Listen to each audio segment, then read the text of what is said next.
contract, Senator, has also been signed. Now, so Mr. Gillis, thank you for advising us of that. I'm actually quite shocked that it was about this news because there has been within defence industry, the people I speak to within defence industry saying that there is real hope. There's a capacity to, at the very least, do what occurred with the LHDs. The hulls, and I understand the capability gap arguments, hulls built overseas, but the blocks here in Australia, as happened in Victoria.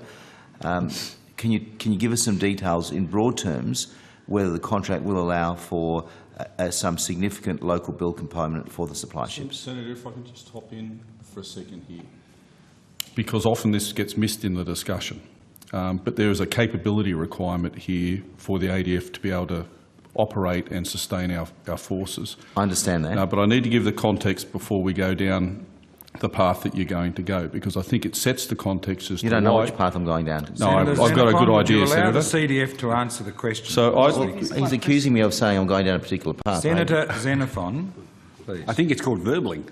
So I think it's important if we can understand the capability requirement behind the new oiler and supply vessel, because I think that allows us to understand why the contracting method and the path and delivery path was taken.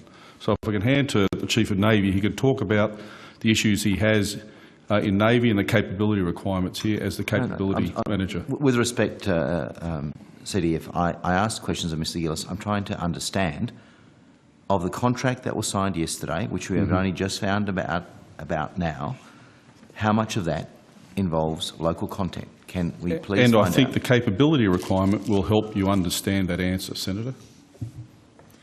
Well, obviously, I'm happy to. It's important to know about the capability requirements, but I'm trying to ask a very direct question. That's what this is all about, is actually capability. Well, that's what we're here to deliver. So can I ask Vice Admiral Barrett and Mr Gillis to both answer your question, Senator? If I start with Vice Admiral Barrett.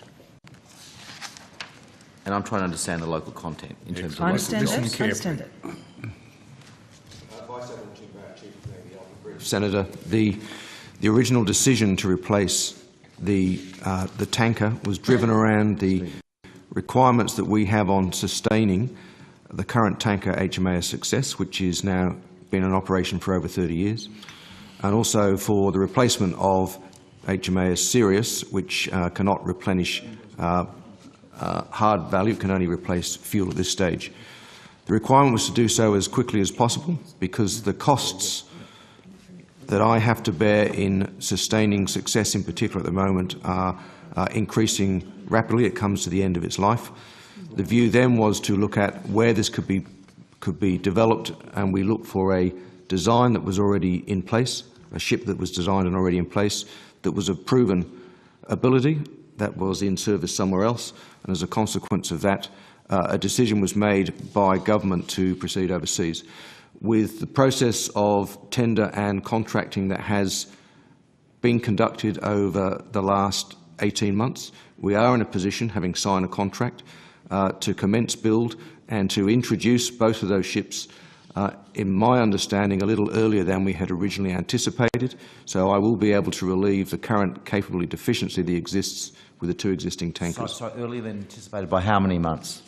In other words, you had an anticipated date for the oilers. We were originally expecting, I think it was 21-22 for the first ship and 23-24 for the second ship. And now? We now believe, I think it is, and I will.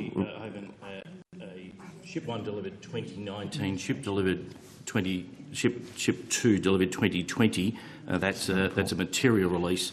An IOC initial operating capability at 2021 and a full operating capability at 2022. And that is being done, if I may, because the ships are being built largely in parallel, which allows us to accept them earlier. Just so that there is no misunderstanding, because this is very important. Defence was willing to, even though reluctantly, and I understand why, because the older they are, the more maintenance they need and the like, but they were prepared to live with a 21-22 delivery for the first. Senator, just to correct, we weren't prepared to live. We had no choice at that stage. We were forced into that situation. The issue is that the oilers are already beyond their planned withdrawal date, and so any delay on that was a concern to us. I'm sorry, CDF, but the issue is this: Defence, perhaps prepared to live is not. No, that's not the correct No, term. and I'm sorry if I said that. But Defence had in its plan that they would have the supply ships replaced in 21, 22 and 23, 24, even though it was by no means ideal from Defence's point of view. That's right. We were forced into that due to funding constraints previously that had forced this project right a number of years. But the important issue here is that initially, up until recently, 21, 22 for the first replacement ship, 23, 24 for the second. That was in the program, but we always would have liked to have had it earlier. I just want to know, that was in the program. That's right. So we're now going to have supply ships coming on stream to be in the water 2019 and 2020, correct? No, that's actually the delivery. Delivery. There's a delivery. There's a difference between delivery. That's the delivery to me as the capability acquirer, and then me transferring that out to an initial operating capability to the Chief of Navy. And then the Chief of Navy then. Senator, if I may, you've mentioned it's ideal for Defence. At the moment, as the owner and the operator of these tankers, I said it's not ideal. It wasn't ideal, but you could have. You mentioned it was that. The issue is, we were working to a program where we expected the best delivery date that we could with the dates that I just explained. As a consequence of that, I will be managing, as the Chief of Navy, a level of risk in continuing to maintain older ships. If there is an opportunity through contracting to retire that risk earlier by introducing them earlier, then I will accept that because I am carrying that additional risk. But the fact is, you had factored that risk in. The supply ships will now be delivered 2 or 3 years earlier. I may have factored the risk in, but if I can retire the risk earlier by finding a contracted solution to introduce them into service, and what about earlier, the risk? What about the risk to thousands of Australian jobs? What about that risk? But the issue is a government decision was made to do this overseas. I didn't make that decision. If the opportunity through contracting allows us to introduce them earlier, as the operator of those ships, I would seek to retire that risk earlier. Perhaps we can go to the question I asked 15 minutes ago to Mr Gillis. What will the local content be of these two supply ships, which will now be delivered several years earlier? How many jobs will that cost? How many local jobs will be involved in the supply ships? The Australian industry capability, which has been agreed between the Commonwealth and Navantia, totals 130.4 million, which is approximately 20.2% of the total contract value. So, of the contract value, so the 80% of that, which is what, about 900 million? No, the actual contract that we signed with Navantia. Oh, sorry, so there'd be 5 times, so it's about 700 million. 646 million. 646 million. So 130 million, and what does that 130 million comprise of? A number of attributes, primarily the supply of the communication systems, the supply of the combat systems, supply of onboard cranes, and a range of other local activities still to be contracted. We've got the deal that we've constructed with Navantia is that they're to achieve a minimum of 130.4, and the trade-offs that they'll make, if they get a better price on the combat system or they get a better price on the communication system, they're to try to look at alternative Australian industry to actually get that. But these aren't shipwright jobs, are they? These aren't actual shipbuilders on the ground in ASC or elsewhere, are they? No, Senator. No. So how much of that $130.4 million is going to involve the cost of labour of Australian workers working on these supply ships? Well, in that 130, that's Australian companies, that's Australian labour, that's Australian jobs. There's a whole range of things. But not shipbuilders. Senator, my task is to. Please answer the question. Not shipbuilders. No, not shipbuilders. So there will be no Australian shipbuilders building these supply ships. No. They'll be fitting out.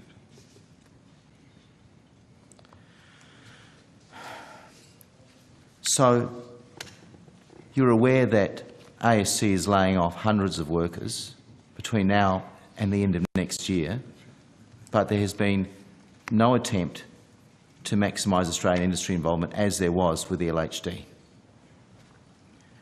Senator, the issue here is one of capability. We required these ships in a certain time frame, and we're achieving that for the Commonwealth.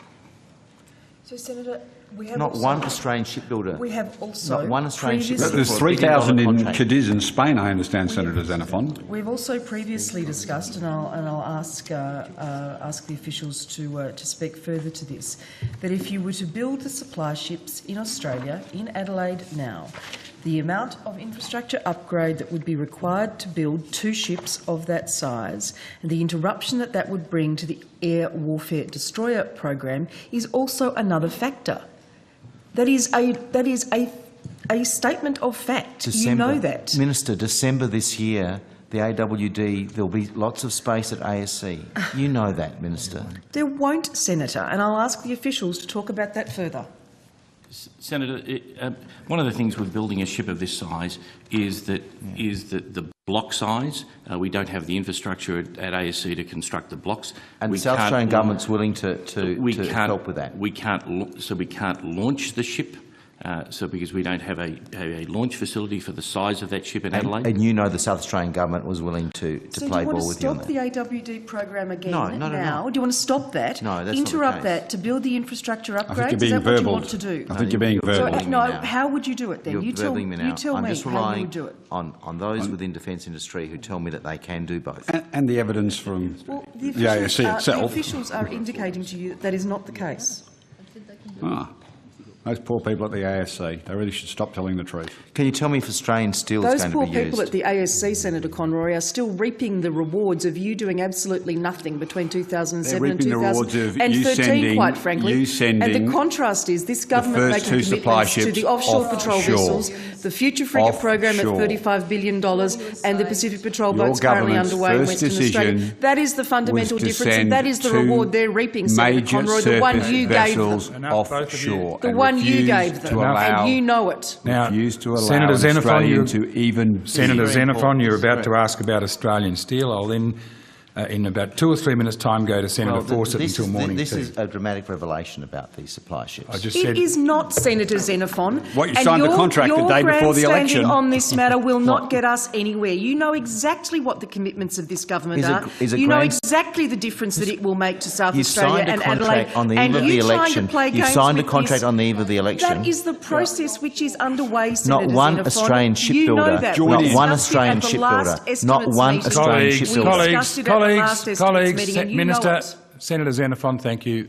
This is not getting anywhere. Anyone? What steel will be used? Can someone please tell me if Australian steel is going to be used in these ships? Senator, we've negotiated with Navantia that they will contact the Australian steel builders to work and to identify cost, schedule and capability and whether they can do that. So you've given them the phone numbers of REM and BlueScope? That's, they've already- that's they've an already- insulting question, Senator they've Xenophon. already- You know. Well, it's They've insulting already- not to have any Australian shipbuilders in this contract. The Senator, answer they- that's given scandal. is that Australians will be Insulting, it's given a the scandal. opportunity. Colleagues, let's keep this at a professional level. Senator Xenophon, and further question before I go to Senator Fawcett.